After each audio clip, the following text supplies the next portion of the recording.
ভারত বুঝতেছে ওসমান হাদি ভারত বিরোধী যে বক্তব্য দিচ্ছে, ইনসাফের যে আইন প্রতিষ্ঠা করার জন্য স্লোগান দিচ্ছে, ওসমান হাদিকে যদি জমিনে রাখা হয় যুবকরা ভারত বিরোধী হয়ে যাবে। ভারত চিনেছে ওসমান হাদিকে, আমরা চিনতে পারি নাই। কোটি টাকা খরচ করে ওসমান হাদিকে জমিন থেকে বিদায় করে দিয়েছেন। জোরে বলুন আল্লাহু আকবার। ওসমান হাদির বউ কত নেককারিনী পরহেজগারী মহিলা, একবারও লাইভে আসে নাই, মানুষের সামনে ছবি দেখায় নাই। আমার ভাইয়েরা, ওরা মনে করেছিল ওসমান হাদিকে মেরে ফেললে বাংলাদেশের যুবকরা ঠান্ডা হয়ে যাবে।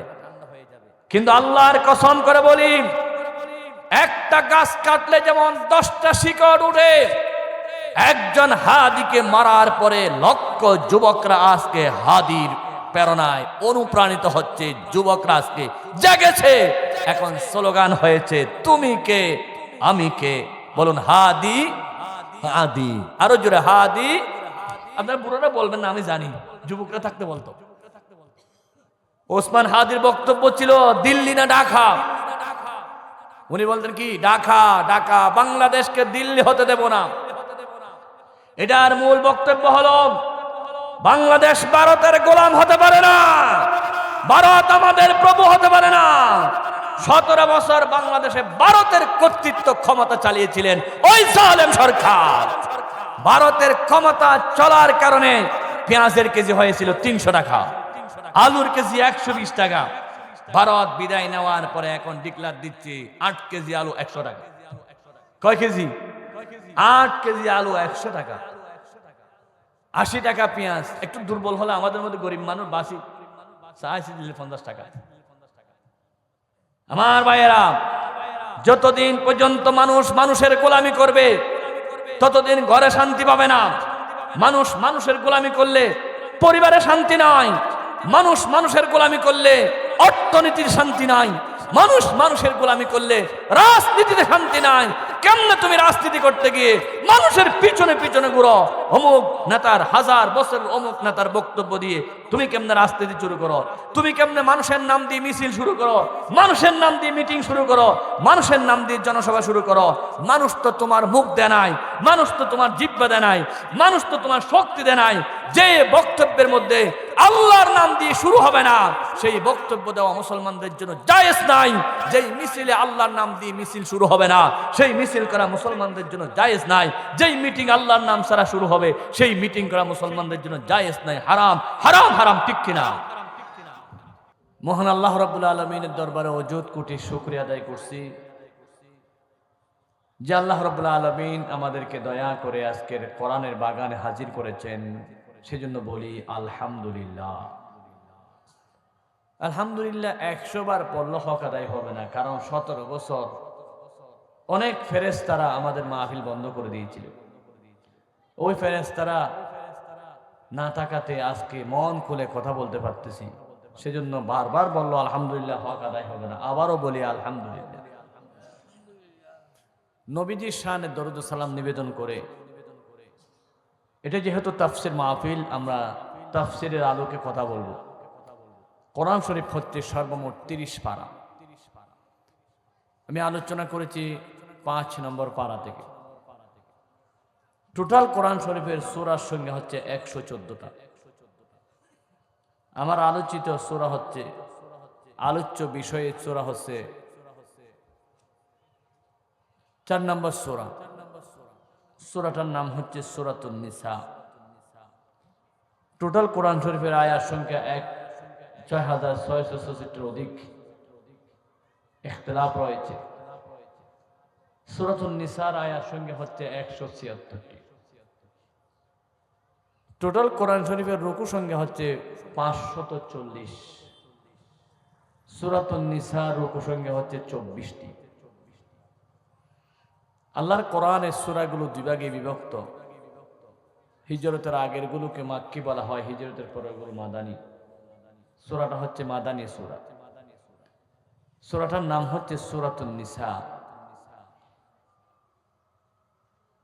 3 নম্বর আয়াত, ওয়াইন খিফতুম আল্লাহ তুকসিতু ফিল ইয়াতামা ফানকিহু মা তাবা লাকুম মিনান নিসা। এই আয়াত থেকে সূরার নামকরণ করা হয়েছে তাসমিয়াতুল কুল বিইসমিল জুজ, একটা শব্দ দিয়ে পুরো সূরার নামকরণ করা হয়েছে। সূরাতে অসংখ্য বিষয়ে আলোচনা করা হয়েছে, সবগুলো একসাথে বলতে গেলে রাত অনেক দরকার হবে, সময়ও কম, আমি মানুষ ছোট, সেজন্য নির্ধারিত একটি বিষয়ের উপর আলোচনা করি। এই সূরাতে আল্লাহ রাব্বুল আলামিন শুরু করেছেন মানব জাতির ইতিহাস নিয়ে। ইয়া আইয়ুহান নাস ইত্তাকু রাব্বাকুমুল্লাযী খালাকাকুম মিন নাফসিন ওয়াহিদা, পুরো মানব জাতির ইতিহাস। এরপরে এতিমের হক নিয়ে আল্লাহ কথা বলেছেন, নারী অধিকার নিয়ে আল্লাহ এই সূরাতে দারুণ কথা বলেছেন, মহারানার কথা, 14 প্রকার নারীকে বিবাহ করা হারাম এই কথা, কবিরা গুনাহ নিয়ে আল্লাহ এই সূরাতে আলোচনা করেছেন, এবং আল্লাহ এবং রাসূলের আনুগত্য না করলে তার কি শাস্তি হবে এই সূরাতে আলোচনা করলেন। জিহাদ একটা ফরজ ইবাদত, ওমা লাকুম লা তুকাতিলুনা ফি সাবিলিল্লাহ, আল্লাহ এই সূরাতে আলোচনা করলেন। এইভাবে অসংখ্য বিষয়। আমি যে আলোচনা করার জন্য আয়াতটা পড়েছি এটা হচ্ছে 36 নম্বর আয়াত, কারণ 36 জুলাই হচ্ছে মানুষের কাছে খুব পরিচিতি। এখন 36 জুলাইয়ের দিকে লক্ষ্য করে 36 নম্বর আয়াতটাকে আমি চুজ করেছি আজকের বিষয়ের জন্য। এই বিষয়ে আল্লাহ, এই আয়াতে আল্লাহ রাব্বুল আলামিন দুইটা হকের কথা বলেছেন, একটা হচ্ছে হকুল্লাহ আর একটা হচ্ছে হকুল ইবাদ। হকুল্লাহ মানে আল্লাহর হক, হকুল ইবাদ মানে বান্দার হক। আল্লাহ রাব্বুল আলামিন সূরার 36 নম্বর আয়াতে বলেন, তাফসীরের নিয়ম হচ্ছে প্রথম বিশুদ্ধ তেলাওয়াত শুরুতে করেছি, 2 নম্বর হচ্ছে পরিচিতি, এটা দিলাম, 3 নম্বর হচ্ছে সরল অনুবাদ। আল্লাহ বলতেছেন অনুবাদ করতে গিয়ে মনোযোগ, অ্যাটেনশন প্লিজ। ওয়া'বুদুল্লাহ জামা হাজির আমর মুযাক্কার আমর হাজির মারুফ জামা মুযাক্কার হাজির, ওয়া'বুদুল্লাহ তোমরা আল্লাহর গোলামি করো,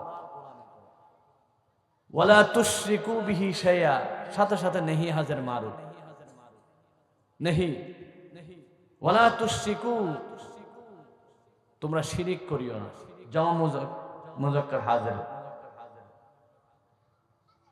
বিহি শাইআ আল্লাহর সাথে সামান্য কোনো জিনিসকে, ওয়াবিল ওয়ালিদাইনি ইহসানা এখান থেকে আবার হকুল ইবাদ। হকুল ইবাদ বান্দার হকের মধ্যে 1 নম্বর হচ্ছে ওয়াবিল ওয়ালিদাইনি ইহসানা, মাতা পিতার হক আদায় করো, তাদের সাথে ইহসান করো। 2 নম্বর ওয়াবিজিল কুরবা, আত্মীয় স্বজনের হক আদায় করো। 3 নম্বর ওয়াল ইয়াতামা এতিমের হক। 4 নম্বর ওয়াল মাসাকিন মিসকিনের হক। 5 নম্বর ওয়াল জারিজিল কুরবা নিকটতম প্রতিবেশীর হক। 6 নম্বর ওয়াল জারিল জুনুব পার্শ্ববর্তী যে প্রতিবেশী থাকে, পাশে বা আপনার প্রতিবেশী নয় তবে আপনার রুমে থাকে, আপনার কাছে থাকে। ওয়াসাহিবি বিল জাম আপনার বন্ধু বান্ধবের হক। ওয়াবিনিস সাবিল মুসাফিরের হক। ওয়ামা মালাকাত আইমানুকুম অধীনস্থ কাজের ছেলে, ড্রাইভার, বোয়া ওদের হক। 10 প্রকারের হক। এই হকগুলো যারা আদায় করে আল্লাহ তাদেরকে বেশি মহব্বত করে, যারা আদায় করে না, অপছন্দ করে, অহংকার করে, ইন্নাল্লাহা লা ইউহিব্বু মান কানা মুখতালান ফাখুরা, যারা অহংকার করে আল্লাহ তাদেরকে ঘৃণা করেন। হাজিরা দিতে হবে। এখানে কয় প্রকারের হকের কথা বলেছেন? 2 প্রকার। একটা হচ্ছে আল্লাহর সাথে বান্দার হক, আরেকটা হচ্ছে বান্দার সাথে বান্দার হক। আল্লাহর সাথে বান্দার হক এটা কি? আবার আল্লাহর সাথে বান্দার হক হচ্ছে 2টা। একটা ওয়া'বুদুল্লাহ আল্লাহর গোলামি করো, 2 নম্বর ওয়ালা তুশরিকু বিহি শাইআ আল্লাহর সাথে কাউকে শিরিক করা যাবে না। এই 2টাই। মুআজ ইবনে জাবাল রাদিয়াল্লাহু তাআলা আনহু একদিন রাসূলের সাথে রাসূলের পিছনে, এখন যেমন আমার হুন্ডার পিছনে মানুষ নেই, তখন ঘোড়ার পিছনে উটের পিছনে লোক নিত। আল্লাহ নবী বলেছেন, মুআজ আতাদরি মা হাক্কুল্লাহ আলাল ইবাদ, তুমি কি জানো বান্দার উপর আল্লাহর হক কি? আল্লাহর উপর বান্দার হক কি? দুইটাই বলছেন। বান্দার হক হচ্ছে বান্দা ইয়াবুদাল্লাহ ওয়ালা তুশরিকু বিহি, আল্লাহর গোলামি করবে, তার সাথে কাউকে শরীক করবে না। এটা হচ্ছে বান্দার হক। আল্লাহর হক কি? আল্লাহ ইউআযিবা, আল্লাহ বান্দাকে আযাব দিবেন না। সুবহানাল্লাহ। তাহলে এক নাম্বার আল্লাহর হক। আল্লাহর হক হচ্ছে কি? কার গোলামি করা? আল্লাহর গোলামি করা। আমার হাতে একটা মোবাইল দেখতে পাচ্ছেন, ছোট্ট মোবাইল, গরিবের মোবাইল। কোম্পানির নাম হচ্ছে স্যামসাং লেখা আছে। এই মোবাইলে চার্জ দিতে হয় এই পাশে উপরের দিকে, আর আমাদের বড় বড় হুজুরদের মোবাইলে চার্জ দিতে হয় নিচের দিকে। মোবাইল নাকি দুই প্রকার, একটা বাটন আর একটা কি স্মার্ট। মাশা, বাটন ফোন মানে টিপতে থাকবে, টিপতে টিপতে টিপতে টিপতে এরকম, আর স্মার্ট মানে ইশারা, একটু ইশারা করবে শেষ। আচ্ছা বলুন, বাটন ফোনের নিয়মে যদি স্মার্টফোন চালায় চলবে? আপনারা বুঝতেছেন না মনে আমার কথা? এই যে মোবাইল, এটার নিয়মে এটা চলবে? এটা শুধু টাচ মারবেন, আঙ্গুল নাড়বেন, একটু ইশারা করলে একসাথে ফেসবুক, ইউটিউব, গুগল সব যাবে। আর এটাতে এগুলো আছে, এগুলো শিখতে শিখতে কোনো মতে হ্যালো কেমন আছেন, কোথায় আছেন এটা বলা যাবে। একটার চার্জ দিতে হয় এদিকে, এটা আবার ব্যাটারি খোলা যায়, এটা খুললে খোলা যায়, কিন্তু ফ্ল্যাট মোবাইল এগুলো খোলা যায় না। তাহলে এই মোবাইলটা চলবে কোন নিয়মে? এই মোবাইলের একটা ক্যাটালগ আছে, নিয়ম কানুন আছে, সেই নিয়ম কানুনে সেই মোবাইলটা চলতে হবে। এটার একটা নিয়ম কানুন আছে, এটার নিয়মে এটা চালাইতে হবে। এটা চার্জ এদিকে দিতে হয়, এদিকে দিলে হবে না। এটা বোঝার জন্য বলতেছি। কত কোম্পানি, ভিভো বলেন, নোকিয়া বলেন, স্যামসাং বলেন, সবার চেয়ে আইফোন যারা আছে কোটিপতি, এটা আমরা জীবনে স্বপ্ন দেখবো না মনে হয়। যাক, তাহলে মোবাইল কোম্পানি যে নিয়ম দিয়েছেন সেই নিয়মে মোবাইল চালাতে হবে, এটা বুঝি কিনা? সবাই বুঝেন তো এটা? আমরা যে জমিনে বসছি, এই জমিনেরও একজন কোম্পানি আছে কি নাই, মালিক আছে কি নাই? এই জমিনেও যদি চালাতে চায়, শান্তি চায়, তাহলে এই জমিনের মালিক যেটা, সেটাই যে নিয়ম দিয়েছে সেই নিয়মে চলতে হবে, ঠিক কিনা? চট্টগ্রাম থেকে আসতে ফটি একটা শান্তিরাট আছে নতুন ব্রিজের পরে, যে জাম বিশুদ্ধবার আজকে 1 ঘন্টা জাম, নাম দিয়েছে শান্তিরাট, কিন্তু অশান্তির মেলা। সাতকানি আছে একটা শান্তির টেক, মনে করছেন সেখানে শান্তি, আরো শান্তি। গত 3 দিন আগে কোটাখালী একটা মাহফিলে গেলাম, একটা শান্তি বাজার, মনে করছেন বাজারে শান্তি না, এখানে আরো শান্তি। মহেশখালী একটা আছে শান্তির মা, কি অশান্তিতে আছে। শান্তি চুক্তি হয়েছে, শান্তি চুক্তিও শান্তি দিতে পারে নাই। মনে হয় সবখানে শান্তি না থাকলেও মেহেরুন্নিসা পাড়ার মধ্যে শান্তি আছে। আপনারা শান্তিতে আছেন নাকি এখানে অশান্তি আছে? কি শান্তি বাজি! ফুলা ভাইনরা বাবার কথা মানে না। আগের ফুলা ভাইনরা কিরকম ভদ্র ছিল, বিয়ে করার সময় বলতেছে মা বাপ যেটা বলে সেটা, এখন বলে আমারটা আমি বলবো, আবার মা বাবার কাজ কি? নায়ক নায়িকা যারা, তারা আগে ছেলে হয়ে যায়, পরে বিয়ে করে। সুবহানাল্লাহ, কি অশান্তি দেখছেন! আগে বিয়ে, আগে কি ছেলে মেয়ে হবে, তারপরে কি বিয়ে হবে। অথচ আগের যুগে শান্তি ছিল কিরকম, বাপে যেটা বলে সেটা, মা যেটা আনে সেটা। এই মুরব্বী যারা এখানে বসছে, ফোলাফাইনটা বুঝবে না, মুরব্বীরা জিজ্ঞাসা করেন। আগে বউ যখন বাপর বাড়ি থেকে শ্বশুর বাড়ি যেত, রিক্সার সারিকে চতুর্দিকে শাড়ি ছিল কিনা? আমিও দেখছি, আমার মা রিক্সা চতুর্দিকে শাড়ি ছিল। এখন রিক্সার দূরের কথা, নাউজুবিল্লাহ, কোথায় মহিলার কাপড়? তো শান্তি আছে? বলেন শান্তি আছে?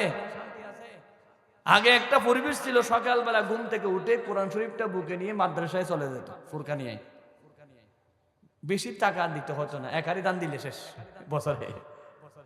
এখন আছে এগুলো? আগে কি সুন্দর দিন কাটাতাম, সকাল বেলা কোরআন নিয়ে মক্তবে যেতাম। কি সুন্দর একটা দৃশ্য ছিল, আল্লাহু আকবার। আর এখন কি দৃশ্য! আগে মুরব্বীরা গাড়িতে উঠলে যুবকরা বলতো, দাদা বসেন, চাচা বসেন, আমি দাঁড়াই। এখন বলে পিছে যান। সাইকেল থেকে আমরা অনেকবার নেমে গেছি, চাচা দেখছি দুপ করে নেমে গেছি, মাঝখানে অ্যাক্সিডেন্ট হয়েছিলাম। কারণ মুরব্বীর সামনে সাইকেল কেমনে চালায়, এখন আর জোরে চালায়। কি ঠিক কিনা? এই অশান্তির মূল কি? কোরআন। যে ক্যাটালগ আল্লাহ দিয়েছে চলার জন্য, যে নিয়মটা আল্লাহ দিয়েছেন সেই নিয়মে আজকে চলতেছে না। আজকে মানুষ চলতেছে ব্রিটিশের আইন দিয়ে, মানুষ চলতেছে পুঁজিবাদের আইন দিয়ে, মানুষ চলতেছে ভারতের আইন দিয়ে। ঠিক কিনা? বাংলাদেশের জজ কোর্ট, হাইকোর্ট, সুপ্রিম কোর্ট কোরআনে আইন নাই, আছে ভারতের আইন। একজন মানুষ যদি অপরজনকে মারে, আমি যদি হুজুরকে মারি, না মারলাম, মনে করেন একটা চুপ তুলে ফেললাম, আপনারা বলেন বিচার কি হলো উচিত হবে? চোখের বদলা চোখ, হাতের বদলা হাত, পায়ের বদলা পা। আমি হুজুরের চোখ তুলে ফেললাম, বাংলাদেশের জজ কোর্ট হাইকোর্টের আইন হচ্ছে আমাকে 5,000 টাকা জরিমানা করবে, না হয় 1 বছর জেলখানা।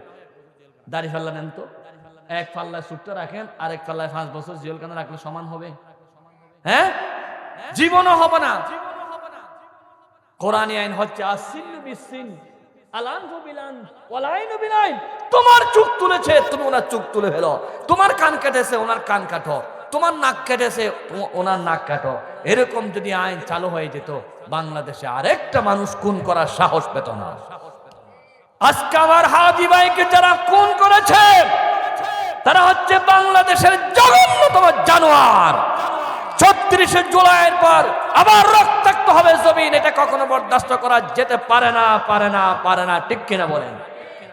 ওসমান শরীফ হাদি এক ব্যক্তিকে খুন করার জন্য ভারত কোটি কোটি টাকা খরচ করেছে, কোটি কোটি টাকা। অথচ মানুষ মারতে কোটি টাকা লাগে না, মদদি 1 টাকা 10,000 টাকা দিলে মারি আইবে, ওনাকে মারি আই।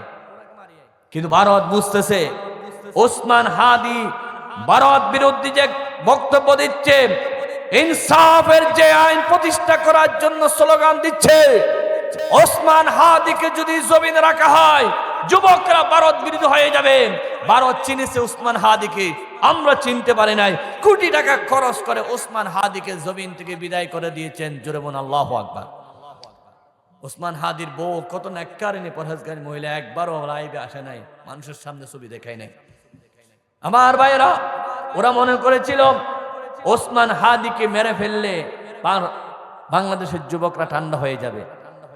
কিন্তু আল্লাহর কসম করে বলি, একটা গাছ কাটলে যেমন 10টা শিকড় উঠে, একজন হাদিকে মারার পরে লক্ষ যুবকরা আজকে হাদির প্রেরণায় অনুপ্রাণিত হচ্ছে। যুবকরা আজকে জেগেছে, এখন স্লোগান হয়েছে তুমি কে আমি কে। বলুন হাদি হাদি, আরো জোরে হাদি। আপনার বুড়োরা বলবেন না, আমি জানি, যুবকরা থাকতে বলতো। ওসমান হাদির বক্তব্য ছিল দিল্লি না ঢাকা। উনি বলতেন কি, ঢাকা, ঢাকা, বাংলাদেশকে দিল্লি হতে দেব না। এটার মূল বক্তব্য হলো বাংলাদেশ ভারতের গোলাম হতে পারে না, ভারত আমাদের প্রভু হতে পারে না। 17 বছর বাংলাদেশে ভারতের কর্তৃত্ব ক্ষমতা চালিয়েছিলেন ওই জালেম সরকার। ভারতের ক্ষমতা চলার কারণে পেঁয়াজের কেজি হয়েছিল 300 টাকা, আলুর কেজি 120 টাকা। ভারত বিদায় নেওয়ার পরে এখন ডিক্লার দিচ্ছে 8 কেজি আলু 100 টাকা। কয় কেজি? 8 কেজি আলু 100 টাকা। 80 টাকা পেঁয়াজ। একটু দুর্বল হলে আমাদের মধ্যে গরিব মানুষ বাসি চাইছি দিলে 50 টাকা। আমার ভাইয়েরা, যতদিন পর্যন্ত মানুষ মানুষের গোলামি করবে, ততদিন ঘরে শান্তি পাবে না। মানুষ মানুষের গোলামি করলে পরিবারে শান্তি নাই, মানুষ মানুষের গোলামি করলে অর্থনীতির শান্তি নাই, মানুষ মানুষের গোলামি করলে রাজনীতিতে শান্তি নাই। কেমনে তুমি রাজনীতি করতে গিয়ে মানুষের পিছনে পিছনে ঘুরো, অমুক নেতার 1000 বছর অমুক নেতার বক্তব্য দিয়ে তুমি কেমনে রাজনীতি শুরু করো, তুমি কেমনে মানুষের নাম দিয়ে মিছিল শুরু করো, মানুষের নাম দিয়ে মিটিং শুরু করো, মানুষের নাম দিয়ে জনসভা শুরু করো। মানুষ তো তোমার মুখ দেয় নাই, মানুষ তো তোমার জিহ্বা দেয় নাই, মানুষ তো তোমার শক্তি দেয় নাই। যে বক্তব্যের মধ্যে আল্লাহর নাম দিয়ে শুরু হবে না, সেই বক্তব্য দেওয়া মুসলমানদের জন্য জায়েজ নাই। যেই মিছিলে আল্লাহর নাম দিয়ে মিছিল শুরু হবে না, সেই মিছিল করা মুসলমানদের জন্য জায়েজ নাই। যেই মিটিং আল্লাহর নাম ছাড়া শুরু হবে, সেই মিটিং করা মুসলমানদের জন্য জায়েজ নাই। হারাম হারাম হারাম, ঠিক কিনা? মুসলমান প্রত্যেকটা কথায় আমার আল্লাহর নামে শুরু হবে, এ কথা ওসমান হাদি প্রমাণ করতে চাইছিলেন বলে ওনাকে গুলি মেরেছে। পৃথিবীর ইতিহাস থেকে উনি মুছবে না। প্রধান উপদেষ্টা ডক্টর ইউনূসকে বলি, নির্বাচনের মাধ্যমে, ভোটের মাধ্যমে তুমি প্রধান চেয়ারে বসো নাই, যুবকদের রক্তের বিনিময়ে তুমি প্রধানের চেয়ারে বসছো। এই যুবকদের খুনির বিচার বাংলার জমিনে করতে হবে হবে হবে, ঠিক কিনা? ওসমান হাদি তুমি মরনি, শহীদ হয়েছ তুমি এটাই জানি। আল্লামা সাঈদী তুমি মরনি, শহীদ হয়েছে তুমি এটাই জানি। দেখা তো হবে না রে জীবনে, দেখা হবে জান্নাতে ফুল বাগানে। এই আশা কবুল করো আল্লাহ তুমি, শহীদ হয়েছ তুমি এটাই জানি।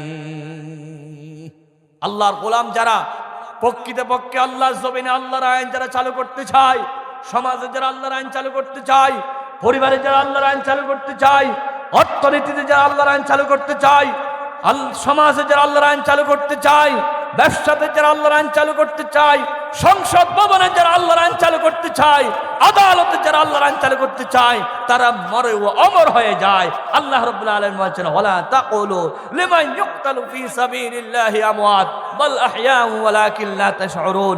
আল্লাহর পথে যারা মারা যায় তোমরা তাদেরকে মৃত বলিও না, তারা আল্লাহর জমিনে আল্লাহর দ্বীন কায়েম করার জন্য কাজ করে, ঠিক কিনা? আমরা গোলাম কার? জমিনটা কার? আকাশটা কার? গোলামি চলবে কার? আরো জোরে। আল্লাহ জমিনে আল্লাহর আইন চলে না। এখন ব্রিটিশের আইন দিয়ে সংসদ চলে, আদালত চলে। আমি মানুষ খুন করার পরে আমি ওনার চোখ তুলে ফেলেছি, আপনি কোর্ট বিচার দিলেন। ব্রিটিশের আইন, উকিলকে টাকা দিতে দিতে শুনানি করতে করতে আপনার জুতা ক্ষয় যাবে, কিন্তু বিচারের রায় হতে হতে 10 বছর। 10 বছর পরে এটার কোনো মূল্য আছে? তাও আবার সুখের বদলা সুখ নয়, কি? টাকা অথবা জেলখানা। আর কোরআনে আইন হচ্ছে, এখন খুন করেছেন, এখন প্রমাণ হয়েছে, এখনই আপনাকে গর্দান উড়াইয়া দেওয়া হবে। সেরকম আইন যদি বাংলাদেশে চালু হয়, আল্লাহর কসম একজন মানুষও খুন করা হবে না, ঠিক কিনা? বাংলাদেশে কোনো কানে চুরি থাকবে না।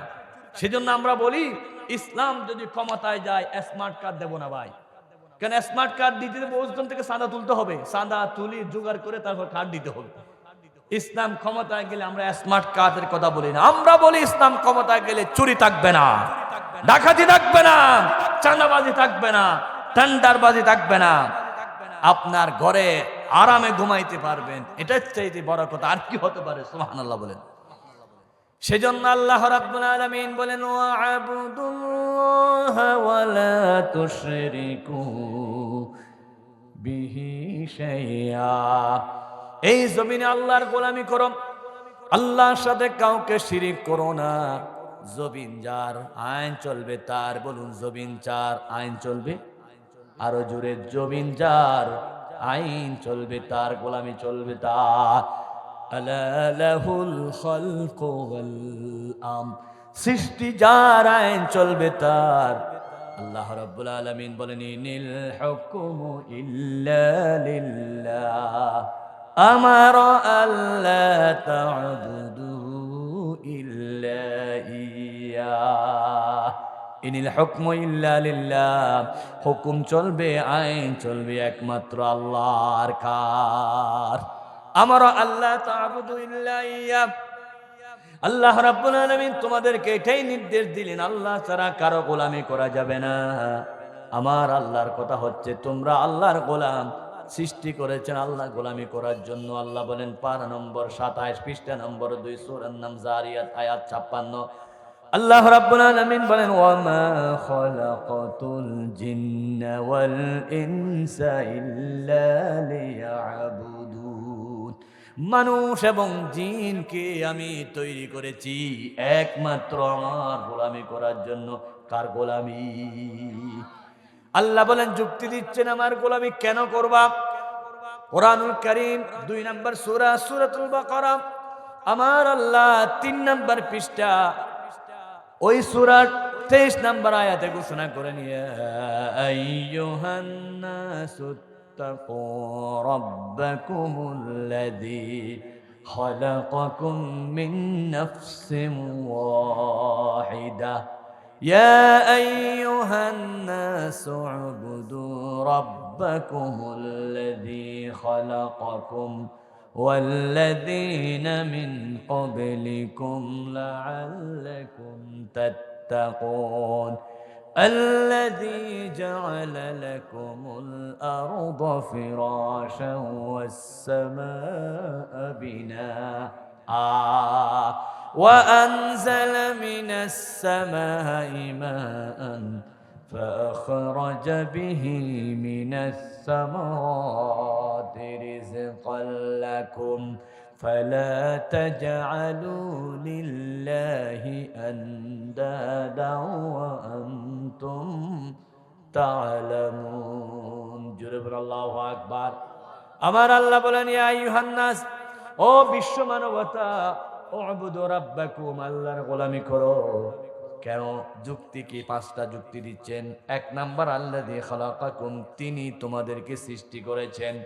এই মোবাইল কোম্পানি যে কোম্পানি আবিষ্কার করেছেন তার নিয়মে যেমন মোবাইলটা চলে, যে আল্লাহ আমাদেরকে সৃষ্টি করেছেন সেই আল্লাহর বিধান মতো আমাদেরকে চলতে হবে, ঠিক কিনা?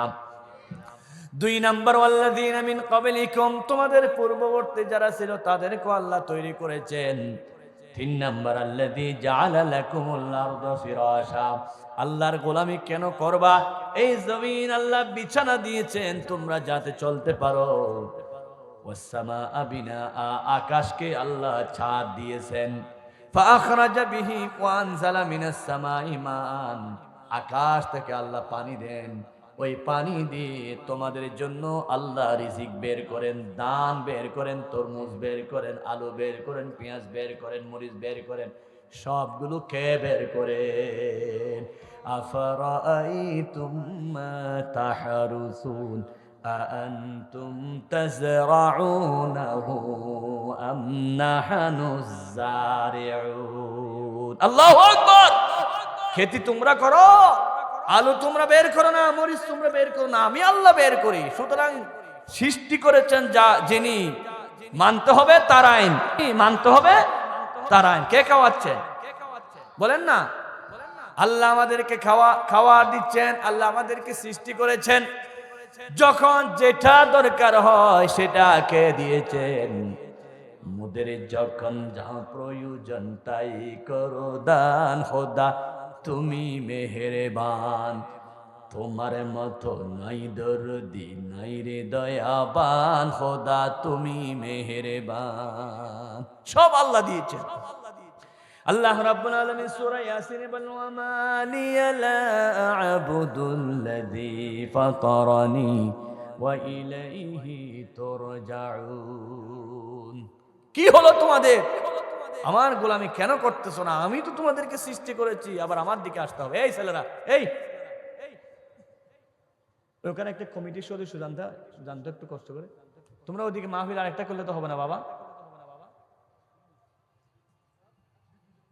হ্যাঁ, 2 জন তুললেন।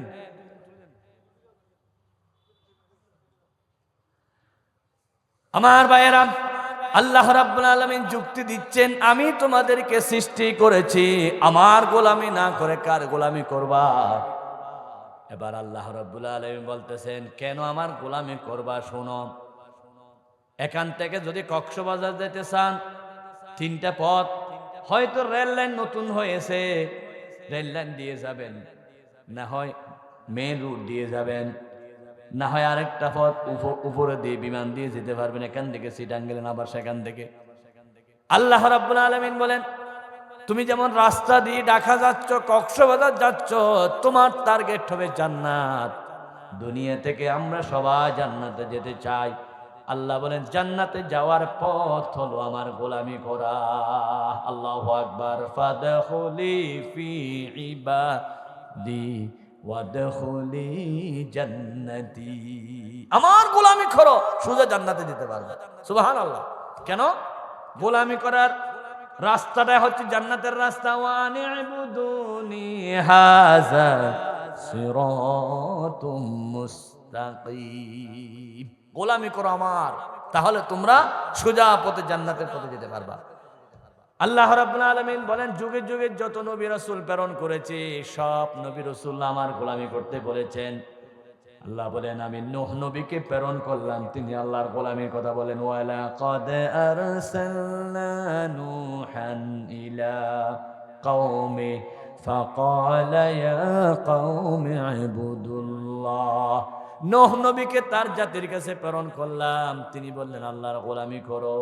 ওয়া ইলা আদিন আখাহুম হুদা। আমি আদ জাতির কাছে হুদ পয়গম্বরকে পাঠালাম, তিনি বললেন আল্লাহর গোলামি করো। দুই আয়াতে 8 নম্বর পারা 17 নম্বর পৃষ্ঠা সূরাতুল আরাফে আল্লাহ বর্ণনা করলেন, ওয়া ইলা সামুদা আখাহুম সালেহা। সামুদ জাতির কাছে সালেহ পয়গম্বরকে প্রেরণ করলাম, তিনিও বলেন আল্লাহর গোলামি করো। ওয়া ইলা মাদিয়ানা আখাহুম শুআইবা। শুআইব পয়গম্বরকে মাদিয়ান জাতির কাছে প্রেরণ করলাম, তিনিও বলেন আল্লাহর গোলামি করো। শুধু নূহ নয়, হুদ নয়, সালেহ নয়, সকল নবীরা বললেন একমাত্র আল্লাহর গোলামি করো। ওয়ালা ক্বাদ বা'আসনা ফি কুল্লি উম্মাতির রাসূলা আন ইবুদুল্লাহা ওয়াজতানিবুত তাগুত। সকল নবীরা বলেছেন আল্লাহর গোলামি করো, এক নবী বলে নাই আমার বাবার গোলামি করো। শুধু বাংলাদেশের জালেম সরকার বলেছিল আমার বাপকে সবাই বাপ ডাকো, ঠিক কিনা? কোন নবী বলে নাই আমার বাপকে বাপ ডাকো, আমার বাবার গোলামি করো। শুধু একজনে বলেছেন আমার বাপকে কি ডাকো? বাপ ডাকো। তোমার বাপ তো তোমার বাপ, 18 কোটি মানুষের বাপ বানাইছো, জোর করে না ডাকলে মামলা দিয়েছ। সেজন্য ক্ষমতা থেকে যাওয়ার পরে যেখানে যেখানে তোমার বাবার ছবি ছিল সবাই পেশাব করেছে, ঠিক কিনা?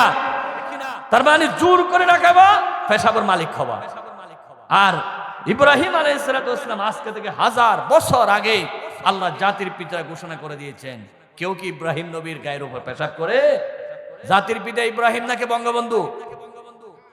ইব্রাহিম না বঙ্গবন্ধু? বলেন জাতির পিতা ইব্রাহিম। কথা বলবেন না? বলেন না একটু। জাতির পিতা ইব্রাহিম, বঙ্গবন্ধু ঘোড়ার ডিম। বলেন না, বঙ্গবন্ধু ঘোড়ার ডিম। বিদেশ থেকে একটা মেহমান আসছে, এয়ারপোর্টে নামছে, বলে এয়ারপোর্টের নাম কি? বলে বঙ্গবন্ধু এয়ারপোর্ট। এয়ারপোর্ট থেকে বের হয়ে রাস্তা দিয়ে যাচ্ছে, বলে রাস্তার নাম কি? বঙ্গবন্ধু রাস্তা, বঙ্গবন্ধু সড়ক। হঠাৎ লাইট দেখতেছে, বলে লাইট জ্বলছে, ওখানে কি? বলে খেলা হচ্ছে। কোথায়? বলে বঙ্গবন্ধু স্টেডিয়াম। মাঠের নামও বঙ্গবন্ধু, খেলার নাম কি? বলে বঙ্গবন্ধু টুর্নামেন্ট কাপ। বিদেশি মানুষ খেলা দেখতে গেছে, খেলা যারা হাসছে তারা ফাতর মারছে, ওনার গায়ে লাগছে, রক্ত পড়তেছে। হাসপাতালে নিয়ে গেছে, বলে হাসপাতালের নাম কি? বলে বঙ্গবন্ধু হাসপাতাল। বলে তাড়াতাড়ি আমাকে বিদেশ পাঠিয়ে দাও, আমি যাতে বঙ্গবন্ধু কবরস্থানে যেতে না হয়। আল্লাহু আকবার। আল্লামা সাঈদী সাহেব আমাদেরকে সবকিছু জানিয়ে দিয়ে গেলেন। সুবহানাল্লাহ। এদেশে রাস্তাঘাট, কালভার্ট, ব্রিজ সব বঙ্গবন্ধুর নামে হয়েছিল, অথচ বরাতিয়া, চুনতি, সাতকানি, আদনগর মানুষ জানে বঙ্গবন্ধুর 100 কোটি বঙ্গবন্ধুর এক জায়গায় রাখলে আমার বরাতিয়ার পীর আব্দুল জব্বার রহমতুল্লাহ আলাইহির একটা পশমের সমান হবে না, ঠিক কিনা? 100 পীর এক জায়গায়, 100 বঙ্গবন্ধু এক জায়গায় রাখলে সুনতি শাহ শাহ হুজুরের কেশের সমান হবে না, গারেঙ্গার বড় হুজুরের পায়ের সমান হবে না। বরাতিয়ার পীর সাহেব আব্দুল জব্বার রহমতুল্লাহ আলাইহি শুধু পীর ছিলেন না, তিনি ছিলেন আলেমদের অভিভাবক, এতিমদের অভিভাবক। তিনি যেখানে যায় সেখানে শুধু মসজিদ নির্মাণ করতেন। আল্লাহু আকবার। এত বড় পীর বাংলাদেশে আরেকজন নাই। আল্লামা সাঈদী সাহেব হজ করতে গেছে, জব্বার শাহ হুজুর হজে গেছেন, সাইদি শাহ হুজুর হজের মধ্যে কিছু পকেট মাইরে ওনার পকেট টাকা নিয়ে ফেলছে। সাইদি শাহ হুজুরের কাছে কোনো টাকা ছিল না সেদিন। জব্বার শাহ হুজুরের সাথে দেখা হয়েছে। জব্বার শাহ হুজুর একটা টাকার বান্ডিল দিল। উনি টাকার বান্ডিলটা নিয়ে আরাফাতে আল্লাহর কাছে দোয়া করতেছেন, আল্লাহ আজকে আমার টাকা সব শেষ। কিন্তু জব্বার শাহ হুজুর রুহানি ভাবে বুঝতে পেরেছে আমি সাইদি হুজুরের টাকা দরকার হবে। উনি সেই পরিমাণ টাকা দিয়েছে যেই পরিমাণ ওনার হজ করতে টাকা লাগবে। আল্লাহু আকবার। রোহানি জগতের পীর শাহ আব্দুল জব্বার রহমতুল্লাহ আলাইহি আল্লাহর জমিনে আল্লাহর দ্বীন প্রতিষ্ঠা করার জন্য নিজের ছেলে আব্দুর রহিমকে পর্যন্ত শাহাদাতের নাজরানা পেশ করেছেন। পৃথিবীতে বাংলাদেশে আমি দেখি না কোনো পীর এইভাবে নিজের সন্তানকে শাহাদাতের নাজরানায় দিয়ে দ্বীন কায়েমের জন্য কষ্ট করেছেন, একমাত্র আব্দুল জব্বার রহমতুল্লাহ আলাইহি। তিনি পীর নয়, তিনি খানেকায় পীর ছিলেন, রাজপথে বীর ছিলেন। তাসলিমা নাসরিনের বিরুদ্ধে তিনি প্রথম আন্দোলন করেছেন। আহমদ শরীফের বিরুদ্ধে তিনি প্রথম রাজপথে সাংবাদিক সম্মেলন করেছেন এবং বিবৃতি দিয়েছেন। যখন কোনো বাতিল মাথা চাড়া দিয়েছেন তখন আব্দুল জব্বার রহমতুল্লাহ আলাইহি জীবন দিয়ে প্রতিবাদ করেছেন। আল্লাহু আকবার। আল্লামা সাঈদী সাহেবের তাফসীর মাহফিলে প্রত্যেক বছরের সভাপতি, আজীবনের সভাপতি। সুতরাং ওনার ক্যাশের সমান হবে না। আমাদের যদি রাস্তা করতে হয় আমরা প্রয়োজনে শাহ আব্দুল জব্বার সড়ক নাম দেব, বঙ্গবন্ধু রাস্তা আর হবে না। বঙ্গবন্ধুর নামে আর কিচ্ছু হবে না। জাতিকে ধোঁকা দিয়েছে 17 বছর, এখানে যা হবে সব আল্লাহর নামে হবে, ঠিক কিনা? আল্লাহ রাব্বুল আলামিন বলেন, যুগে যুগে সকল নবীরা আল্লাহর গোলামি করার জন্য মানুষকে দাওয়াত দিলেন। সবাই বলেছে আল্লাহর গোলামি করো, আরে জালেম বলেছিল আমার বাবার গোলামি করো। সবাই বলেছিলেন মদিনার সনদ, আর জালেম বলেছিল মুদির সনদ, ঠিক কিনা? তিনি মুদির সনদে মুদির হুকুম মতে বাংলাদেশকে চালাতে চাইছিল। নাউজুবিল্লাহ বলেন। এখনো যারা মদিনার সনদ বলে, মদিনার সনদ মানি তারা বুঝে না। ওরা মনে করছে মদিনার সনদ মানি নমিনেশন না পাইলে ফাতর মারি মানুষ মারি ফেলা। ওরা মনে করেছে মদিনার সনদ মানি নির্বাচন আসলে 30 টাকা দিয়ে নতুন টুপি একটা মাথায় দেওয়া। মদিনার সনদ মানি আসরের নামাজ কয়েকবার পড়া। লোকেরা জিজ্ঞাসা করে আপনি না আসরের নামাজ পড়লেন 3 রাস্তার মাথায়? বলে আমি তো নামাজ পড়তেছি না, আমি তো ভোটারদেরকে ধোঁকা দিতেছি। আজীবন নামাজ পড়ি না, ভোটের সময় পড়তেছি মানুষ থেকে ভোট কালেকশন করার জন্য। জোরে বলুন সুবহানাল্লাহ নাকি নাউজুবিল্লাহ। হাসির কোরাক দিচ্ছে না, বুঝার জন্য বলতেছি। আল্লাহর গোলামি সব কানে চালু করতে হবে। আল্লাহ রাব্বুল আলামিন বলেন, ফালিয়াবুদু রাব্ব হাযাল বাইত আল্লাযী আত'আমাহুম মিন জু' ওয়া আমানাহুম মিন খাউফ। আল্লাহু আকবার বলেন না। আল্লাহর গোলামি করো, লাভ কি হবে? স্মার্ট কার্ডের কথা আল্লাহ বলে নাই। আল্লাহর গোলামি করলে লাভ কি হবে? চাঁদা করার লাইসেন্স দিবেন আল্লাহ বলে নাই। আল্লাহ 2টা ওয়াদা করেছেন, আল্লাযী আত'আমাহুম মিন জু'।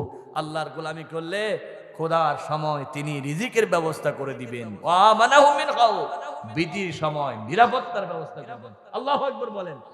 আল্লাহর গোলামি করলে চুরি থাকবে না, ডাকাতি থাকবে না, সন্ত্রাস থাকবে না, সব দূর হয়ে যাবে। কার গোলামি করলে? আল্লাহর গোলামি করলে।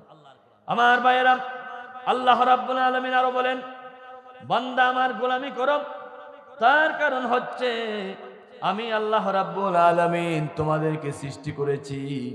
একদিন দুদিন গোলামি করলে হবে না, মৃত্যু পর্যন্ত গোলামি করতে হবে। ওয়া'বুদ রাব্বাকা হাত্তা ইয়াতিয়াকাল ইয়াকিন। মৃত্যু পর্যন্ত আল্লাহর গোলামি করতে হবে।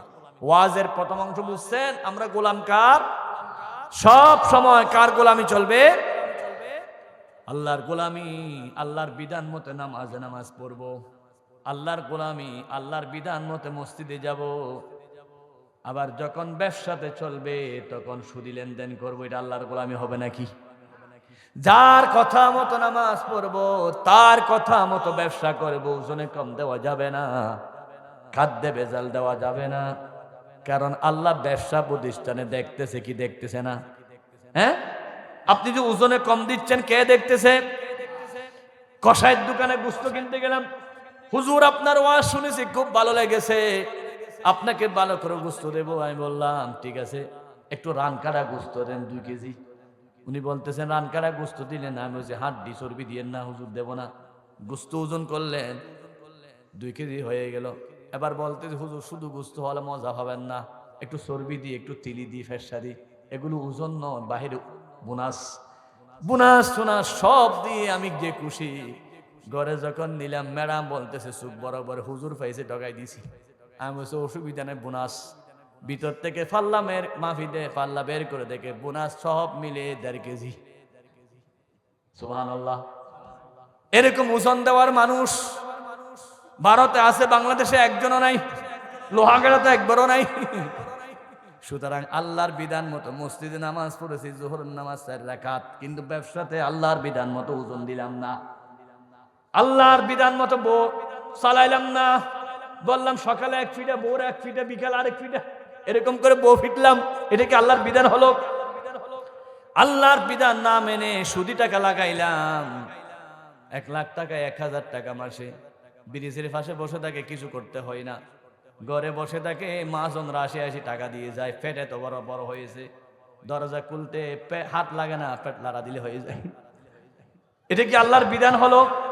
সুতরাং যে খোদার বিধান অনুযায়ী মসজিদে নামাজ পড়বো, সেই খোদার বিধান মতে ব্যবসা করব।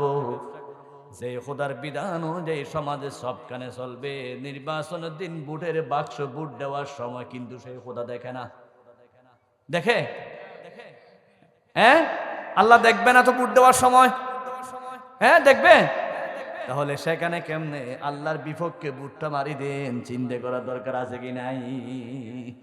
আল্লাহ রাব্বুল আলামিন বলেন জীবনের শুরু থেকে শেষ পর্যন্ত, জন্ম থেকে মৃত্যু পর্যন্ত সব সময় তুমি আল্লাহর গোলাম। যে আল্লাহ তোমাকে মসজিদে দেখে, সে আল্লাহ তোমাকে দোকানেও দেখে, সে আল্লাহ তোমাকে ঘরেও দেখে, সে আল্লাহ নির্বাচনের দিন বুটের বাক্সের সামনেও দেখে। হ্যাঁ দেখে কি দেখে না? সুতরাং সব সময় আল্লাহর গোলামে রাজি আছি তো ইনশাআল্লাহ। আমার বন্ধুগণ, আল্লাহর গোলামি মানে আল্লাহ ছাড়া আর কারো কথা না মানে, আল্লাহ ছাড়া কারো সামনে মাথা নিচু না করা। ওয়ালা তুশরিকু বিহি শাইআ, আল্লাহর গোলামি করবা কিন্তু শিরিক করতে পারবে না। হুজুর শিরিক মানে বুঝলাম না, একটু বুঝাই দেন। শিরিক বুঝাই দিচ্ছি এবার। আল্লাহর গোলামি করব, আল্লাহ কয়জন? আরো জোরে। ফজরের নামাজ পড়েছি আল্লাহর জন্য, যোহর আল্লাহর জন্য, আসর আল্লাহর জন্য, মাগরিব আল্লাহর জন্য, এশা আল্লাহর জন্য। কিন্তু যখন বাবার কাছে সিজদা দিতে গেলাম মাজারে, এটা আল্লাহর জন্য? কখনো সম্ভব নয়, কখনো নয়। আল্লাহ ছাড়া অন্য জনকে সিজদা দেওয়া হারাম। বলুন কি? আরো জোরে। সিজদার মালিক এক আল্লাহ, আসমান জমিন গয়রুল্লাহ, সিজদার মালিক এক আল্লাহ। এক আল্লাহ ছাড়া কারো সামনে সিজদা করা যাবে না। কোন জিন্দা পীর, মরা পীর, কারো সামনে সিজদা করা যাবে না। একজনের সামনে মাথা নিচু করতে হবে। আল্লামা সাঈদী সাহেব যখন সংসদ ভবনে গেলেন, তিনি নতুন গেলেন, দেখতেছেন সমস্ত এমপিরা রাষ্ট্রপতির সামনে মাথা নিচু করে। স্পিকার জমিরুদ্দিন সরকারকে জিজ্ঞাসা করা হলো এটা কেন করে? বলে রাষ্ট্রপতির সম্মানার্থে মাথা নিচু করে ঢুকে। আল্লামা সাঈদী সাহেব বললেন আল্লাহ ছাড়া কারো সামনে মাথা নিচু করা যাবে না। সংসদে একটা আইন আছে, নিয়ম আছে, সেই নিয়ম অনুযায়ী 3টে কাগজ লিখলেন।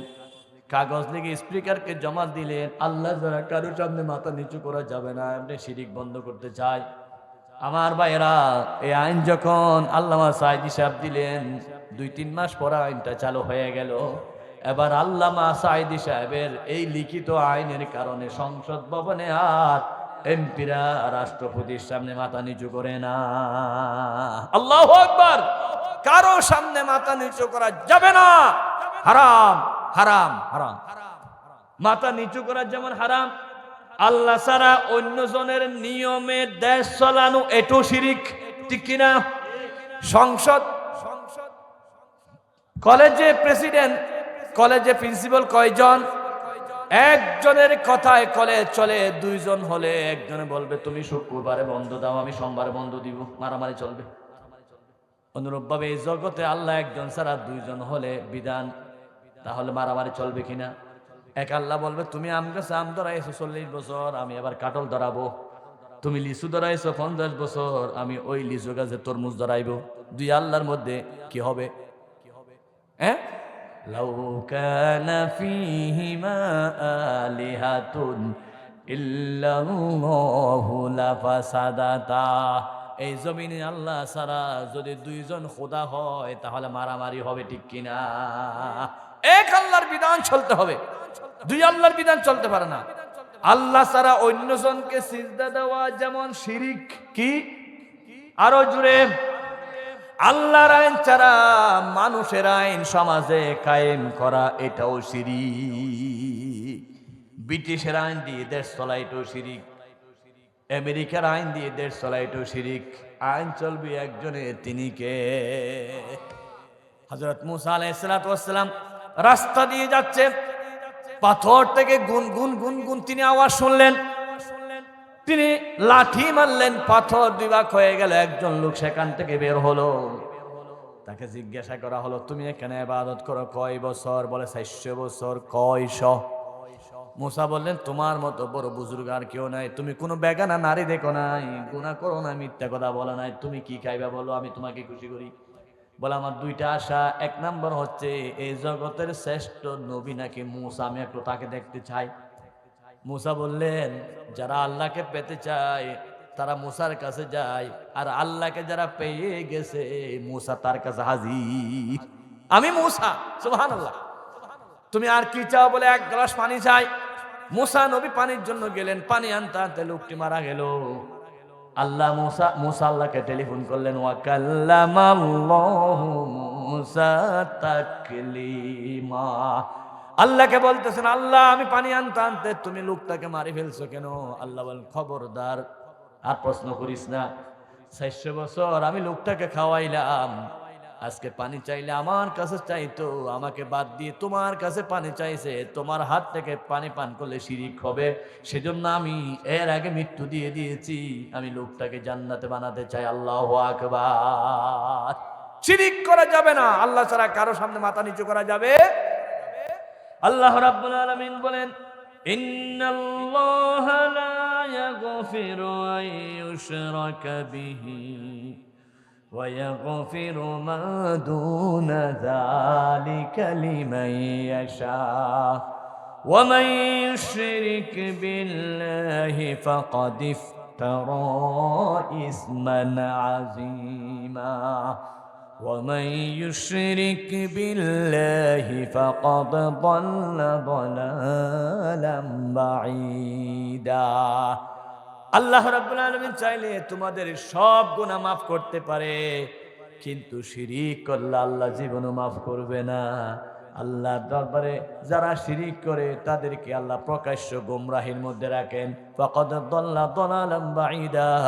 আমার হাতে একটা বোতল আছে, পানির বোতল। এক বোতল পানির মধ্যে যদি এক ফোঁটা পেশাব দিই পানি পান করা যাবে? অনুরূপভাবে 70 বছর ইবাদতের মধ্যে যদি একটু শিরিক থাকে সব ইবাদত নষ্ট করে দিবেন কে?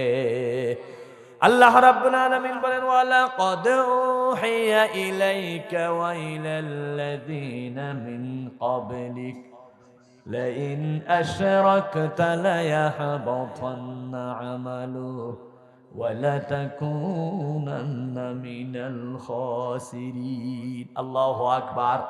আল্লাহ বলেন যত নবী আছে সব নবীর কাছে আমি ওহী প্রেরণ করেছি। উহিয়া ইলাইকা ওয়া ইলাল্লাযীনা মিন ক্বাবলিক, আপনার উপর এবং আপনার পূর্বে যত নবী আছে সবাইকে আমি বিধান দিয়েছি।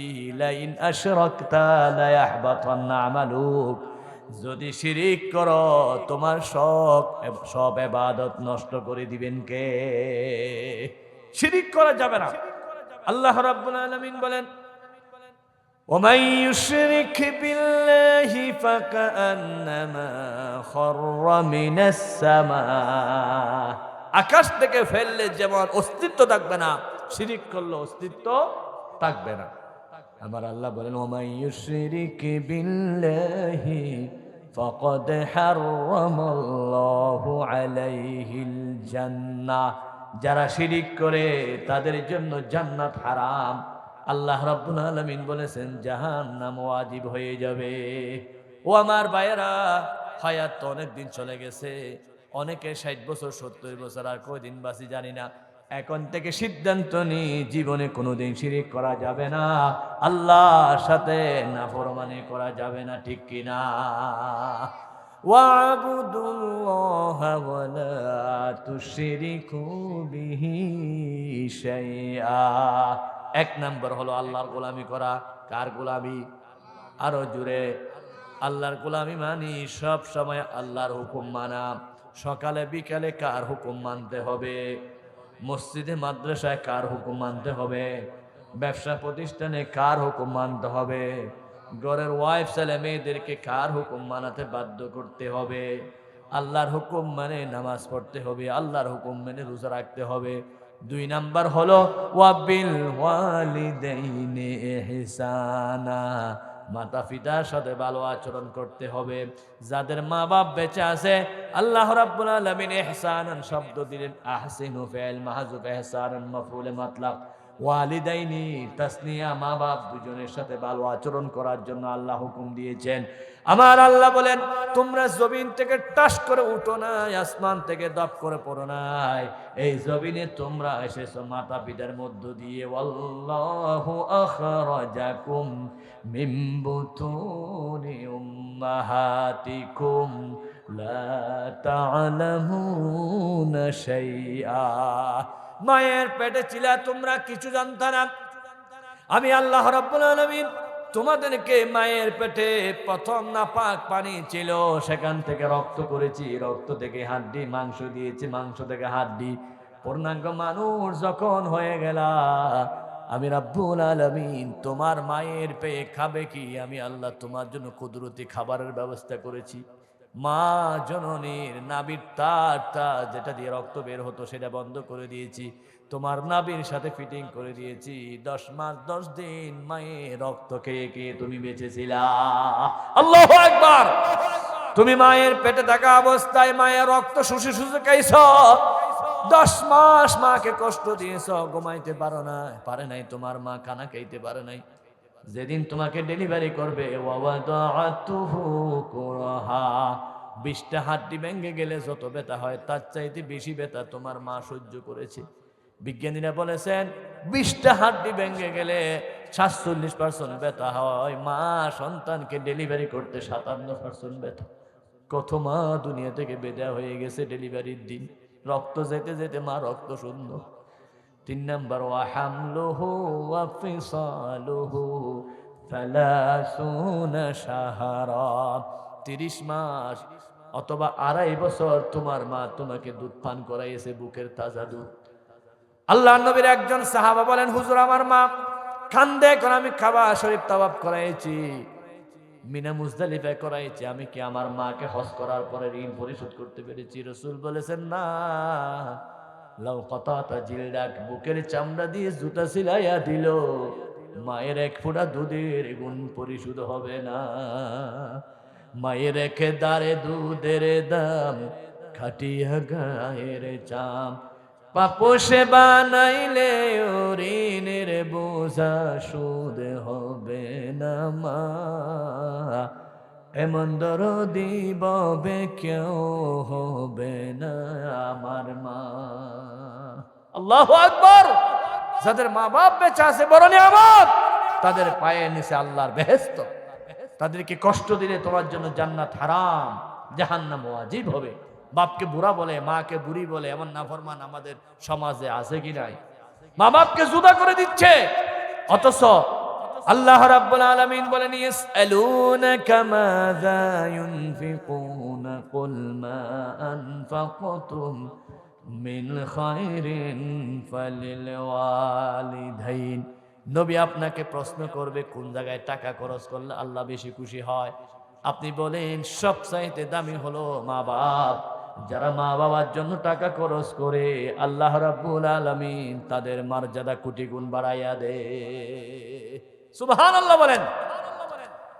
আমার বন্ধুগণ, পাকিস্তানের গ্র্যান্ড মুফতি আল্লামা শফি শাহ হুজুর রাহমাতুল্লাহ আলাইহি একটা কিতাব লিখেছেন, কিতাবের নাম কাশকুল। তিনি কিতাবের মধ্যে লিখেছেন, মিশরের একজন জগৎ বিখ্যাত আল্লাহর ওলি, তার নাম ছিল জুন্নুন মিসরি রাহমাতুল্লাহ আলাইহি। জুন্নুনি মিসরি রহমতুল্লাহ আলাইহি রাস্তা দিয়ে যাচ্ছে,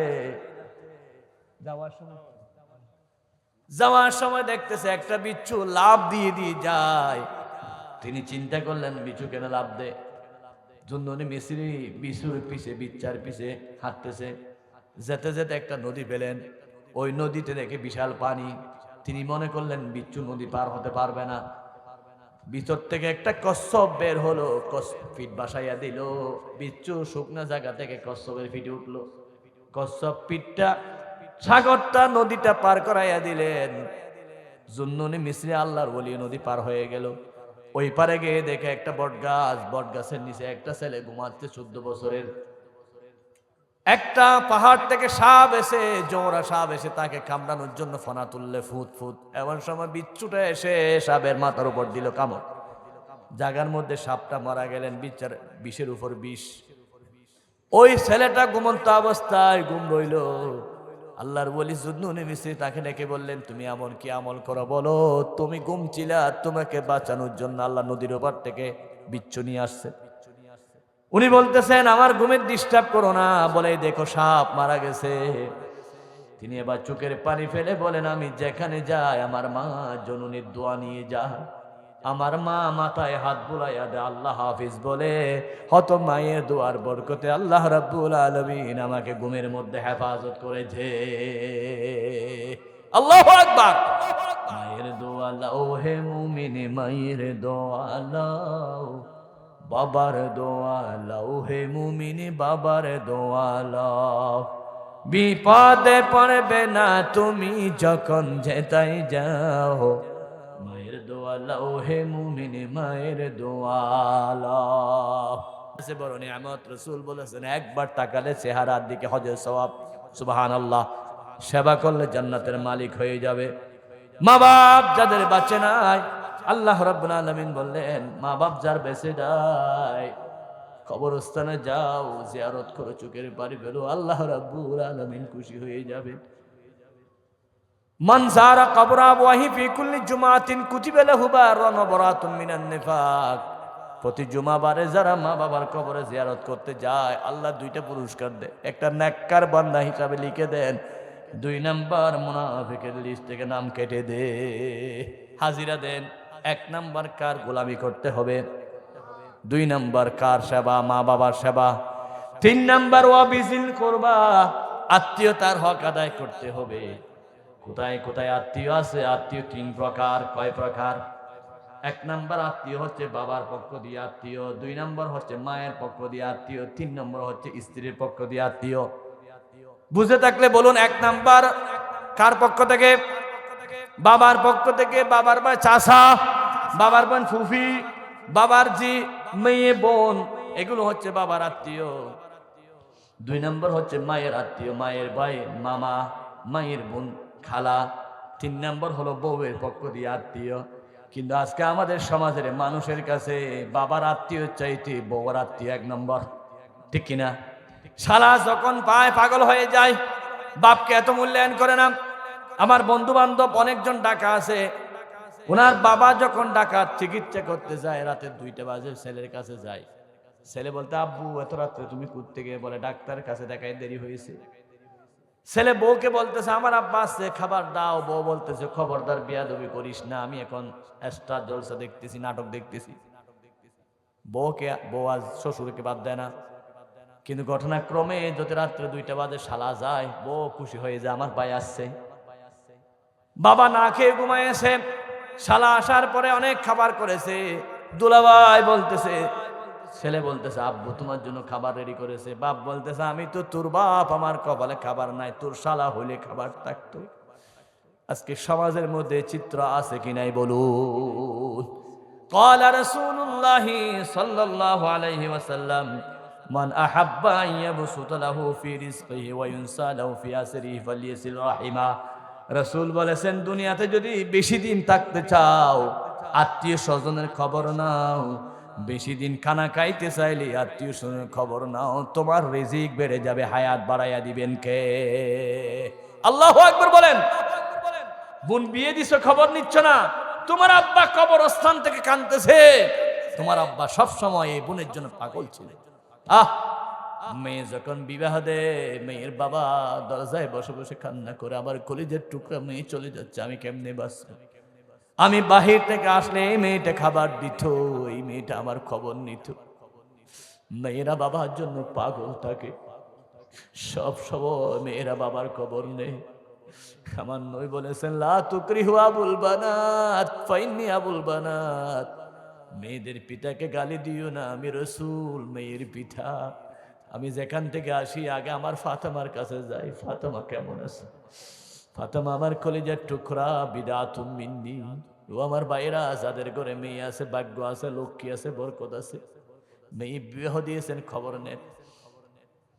আমাদের সমাজে অনেক ডাকাত আছে, বোনকে ঘরে আসতে দেয় না, বোনের ছেলেকে ঘরে আসতে দেয় না, নানার বাড়িতে জায়গা জমিন দিতে হবে এই বয়ে, ঠিক কিনা? জজ কোর্টে গিয়ে কোর্ট বিল্ডিং এ 10 লাখ টাকা দেয়, নিজের ভাইয়ের জন্য 1 হাত জায়গা দিতে চাই না, এমন ডাকাত আছে কি নাই? আছে কি নাই? বোনের সম্পদ মারে, ভাইয়ের সম্পদ মারে, কত বড় ডাকাত! তোমার তাহাজ্জুদ নামাজ কোনো কাজ আসবে না, তোমার ইবাদত কোনো কাজ আসবে না। আল্লাহর কসম, বান্দার হক অত্যন্ত সিরিয়াস, আল্লাহ কখনো এটা মাফ করবে না। বোনের হক দিয়ে দেন, ভাইয়ের হক দিয়ে দেন। বাংলাদেশে একটি মাত্র সংগঠন, যেই সংগঠনের শপথের কর্মী হতে চাইলে স্ত্রীর মহরণ আদায় করতে হবে, বোনের হক আদায় করতে হবে, ভাইয়ের হক আদায় করতে হবে, নামাজ ঠিক থাকতে হবে। নামাজ যদি ঠিক না থাকে, ওই শপথের কর্মী হওয়া যায় না। বলে আল্লাহর সাথে তোমার সম্পর্ক ঠিক নাই, তুমি কিভাবে দায়িত্ব পালন করবা? আল্লামা সাঈদী সাহেব বলেন, তুমি যত বড় কর্মী হোক, নেতা হোক, নামাজ ঠিক রাখো, আল্লাহর সাথে সম্পর্ক ঠিক রাখো, তোমার তকদির খুলে যাবে। আত্মীয় স্বজনের খবর রাখতে হবে। আমার দেশের বউরা নতুন বিয়ে করার পরে জামাইকে বুদ্ধি দে, বলে সামনের দিকে তাকাও, পিছনে তাকাইও না। পিছনে মানে মা বাপ, সামনে মানে ছেলেমেয়ে। তোমার ছেলেমেয়ে এগুলো মানুষ করতে হবে, পিছনের দিকে তাকাইতে হবে না। তুমি তো তোমার স্বামীর হায়াত নষ্ট করতেছো। রাসূল বলেছেন, যেই ছেলে মা বাবার ঠুকে ঢুকে টাকা খরচ করে, তার হায়াত বেড়ে যাবে, তার রিজিক বেড়ে যাবে। কিন্তু আমার দেশের বউয়েরা নিজের জামাইয়ের হায়াত কমায় ফেলে, নিজের জামাইয়ের রিজিক কমায় ফেলে। কেন? মা বাবার সাথে সম্পর্ক রাখতে দেয় না, ভাইয়ের সাথে সম্পর্ক রাখতে দেয় না, বোনের সাথে সম্পর্ক রাখতে দেয় না। আমার দেশের মানুষও পাগল, শালা শালি হইলে পাগল। শালা শালির জন্য লাখ টাকা খরচ করে, আর ভাইয়ের জন্য 5 টাকা খরচ করতে চাই না। সব জায়গায় আছে, শুধুমাত্র মেহরুন্নিসা পাড়ার মধ্যে এরকম অভদ্র লোক নাই, আলহামদুলিল্লাহ। 3 নম্বর হলো ওয়াতিজাল কুরবা, আত্মীয়তার হক আদায় করতে হবে। 4 নম্বর হলো এতিমের হক আদায় করতে হবে। আমার আল্লাহ বলেন, ওয়ালা তাকুলু মালাল ইয়াতীম, এতিমের মাল খেও না। এতিমের মাল খেলে পরে তুমি জাহান্নামী হয়ে যাবা। আজকে আমার শরীফ উসমান হাদি ভাইয়ের ঘরে একজন এতিম আছে কি নাই? একজন এতিম। উসমান হাদি ভাই মারা যাওয়ার সময় বলেছিল, আমি মারা যাব, আমার ছেলেটাকে একটু দেখে রাখিয়েন, কারণ লক্ষ মানুষ ওনাকে বলতে পারবেন না। ওসমান শরীফ হাদি দুনিয়া থেকে চলে গেছেন, ওনার স্ত্রীকে এখনো কেউ দেখে নাই।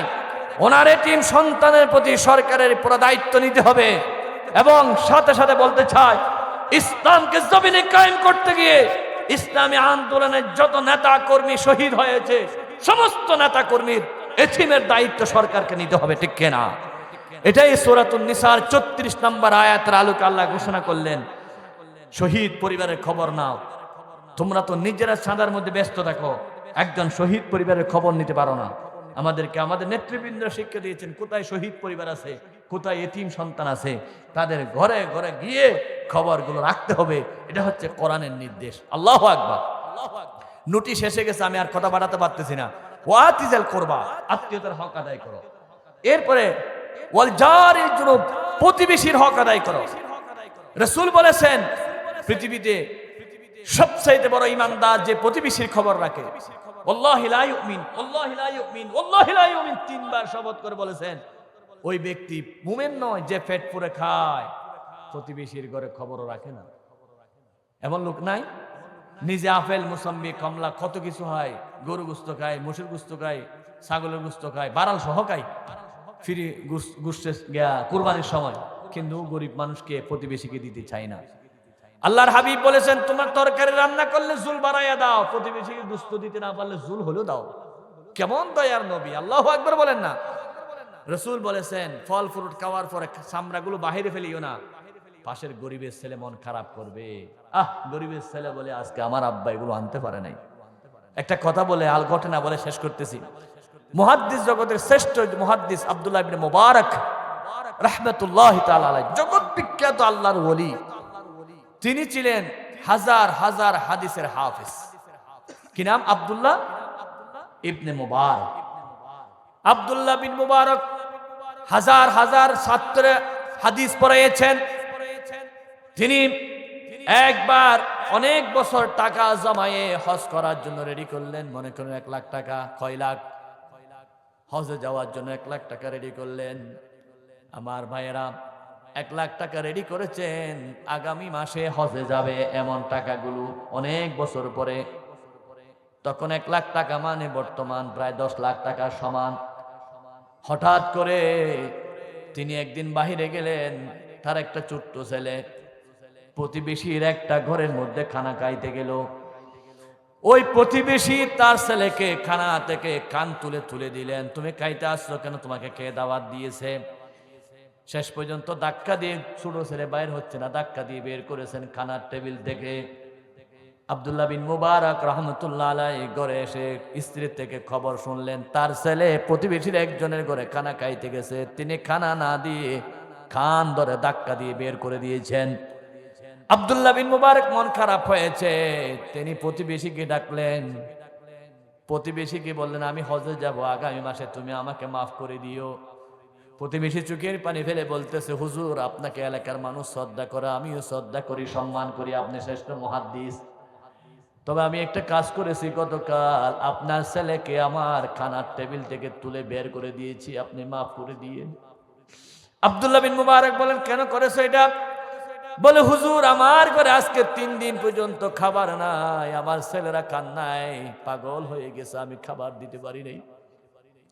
রাস্তা দিয়ে যাওয়ার সময় একটা মরা গরু দেখেছি, কোন জায়গায় ফেলে দিয়েছে। আমি কি করলাম, মরা গরু চামড়া ছিলে গোশত নিয়ে আসছি। মরা খাওয়া হালাল না হারাম? আরো জোরে, হুজুর আমি জানি মরা খাওয়া হারাম। হুররিমাত আলাইকুমুল মাইতাতু ওয়াদ-দামু ওয়া লাহমুল খিনজির। কোরআনুল কারীম পারা নম্বর 6 পৃষ্ঠা নম্বর 6, সূরার নাম হচ্ছে মাইদা, আয়াত নম্বর হলো 3, লাইন নম্বর হলো 1। আল্লাহ বলেন তোমাদের জন্য মৃত্যুর গোশত খাওয়া হারাম। আব্দুল্লাহ বিন মুবারক বলে তুমি যে মরা গোশত খাইছো কেন? হুজুর আমার পরিবারের 3 দিন উপবাস, আমি কোনো বাজার করতে পারি না, সেই জন্য মরা গোশত আমার ছেলেদেরকে খাওয়াইছি। আমি জানি আপনি হচ্ছেন জগতের শ্রেষ্ঠ মুহাদ্দিস, আপনার ছেলের পেটে কেমনে মরা গোশত যাবে, হারাম খাবার যাবে, আমি সহ্য করি নাই। আমি তাকে বলি না এটা হারাম, এটা মরা গোশত, কিন্তু আমি ছেলেটাকে তুলে দিয়েছি। একজন মুহাদ্দিসের ছেলেকে আমি কেমনে মরা গোশত খাওয়াইব? আব্দুল্লাহ বিন মুবারক কথাটা শুনে মন কানলেন, চোখের পানি পড়লো। হজের জন্য 1 লাখ টাকা যা জোগাড় করলেন সব প্রতিবেশীর হাতে দিয়ে দিলেন, তুমি এগুলো খরচ করিও। আমি আল্লাহর কাছে কি জবাব দেব? আমি কেন প্রতিবেশীর খবর রাখতে পারি নাই? অথচ রাসূল বলেছেন মা জালা জিবরাইল ইউসিনি বিল জারি হাত্তা সানানতু আন্নাহু সাইয়ুহাদিসুহু। জিবরাইল নবীর কাছে 24,000 বার আসছে, 24,000 বারে প্রতিবেশীর ওয়াজ করেছে। আমি কেন প্রতিবেশীর হক নিতে পারলাম না? হজে যাব না, হজের টাকা প্রতিবেশীকে দিয়ে দিলেন। আল্লাহু আকবার। হজ শেষ হয়ে গেল। মুহাদ্দিস আব্দুল্লাহ ইবনে মুবারক রাহমাতুল্লাহ আলাইহি বলেন হজ শেষ হয়ে যাওয়ার পরে ছাত্ররা এসে ওনার জন্য হাদিয়া নিয়ে আসলেন। একজনে জায়নামাজ, একজন আতর। হুজুর আপনার সাথে জমজম কূপে দেখা হয়েছিল, আপনার সাথে মদিনা শরীফ অমুক জায়গায় দেখা হয়েছিল। আব্দুল্লাহ বিন মুবারক কথাগুলো শুনতেছে, চোখের পানি ফেলতেছে, আমি তো হজে যাই না, তোমরা এগুলো কি বলো? মুহাদ্দিস আব্দুল্লাহ বিন মুবারক রাত্রে স্বপ্নে দেখাইয়া দিল আল্লাহ, ও মুহাদ্দিস তুমি যে তোমার একটা প্রতিবেশীকে সব হজের টাকা দিয়ে দিয়েছো, আল্লাহ তোমার জন্য একজন ফেরেশতা নিযুক্ত করায়া সব হজগুলো তোমার ছবি তোমার মতো বানায়া আল্লাহ হজ আদায় করে দিয়েছে। আল্লাহু আকবার। قال رسول الله صلى الله عليه وسلم من كان يؤمن بالله واليوم الآخر। নবীজি বলেছে আল্লাহর উপর ঈমান আনলে প্রতিবেশীর হক আদায় করো। আমার ভাইয়েরা, আজকে যদি প্রতিবেশীর হক আদায় করতো, আমাদের সমাজে মারামারি হতো না, ঠিক কিনা বলেন? এই সমাজে আমরা শান্তি চাই না অশান্তি চাই? শান্তি চাইলে সূরাতুন নিসা ৩৬ নম্বর আয়াতের আলোকে প্রতিবেশীর হক, মুসাফিরের হক, এতিমের হক, মিসকিনের হক, মা বাবার হক, আল্লাহর হক সবগুলো আদায় করতে হবে। বাংলাদেশ স্বাধীন হয় 1971 সনে, বর্তমান 2024 সন। 56 বছরের যারা ক্ষমতায় ছিল সবাই নিজের পেট পূর্ণ করেছে, প্রতিবেশীর হক আদায় করে নাই, জনগণের হক আদায় করে নাই, আল্লাহর হক আদায় করে নাই, ঠিক কিনা? সবাই শুধু নিজেরা খেয়েছে। সোনার বাংলা নাম দিয়েছে, সোনা দিতে পারে নাই। রূপার বাংলা নাম দিয়েছে, রূপা দিতে পারে নাই। আধুনিক বাংলা নাম দিয়েছে, শান্তি দিতে পারে নাই। ডিজিটাল বাংলা দিয়েছে, মানুষের মুখে হাসি ফোটাতে পারে নাই। স্মার্ট বাংলা দিয়েছে, মানুষকে জুলুম করেছে। আল্লামা সাঈদীকে 13 বছর জেলখানা রেখে ফাঁসির মঞ্চে নিয়ে যাওয়ার নাম স্মার্ট বাংলা। সুতরাং সোনার বাংলা আমরা চাই না, রূপার বাংলা চাই না, আধুনিক বাংলা চাই না, ডিজিটাল চাই না, স্মার্ট চাই না, এবার চাই আল কোরআনের বাংলাদেশ, ঠিক কিনা? কারা কারা চায় জিহাদ আল্লাহকে দেখায়? নারায়ে তাকবীর। আল কোরআনের আলো, কোরআন আছে যেখানে, কোরআন নাই যেখানে, সব সমস্যার সমাধান।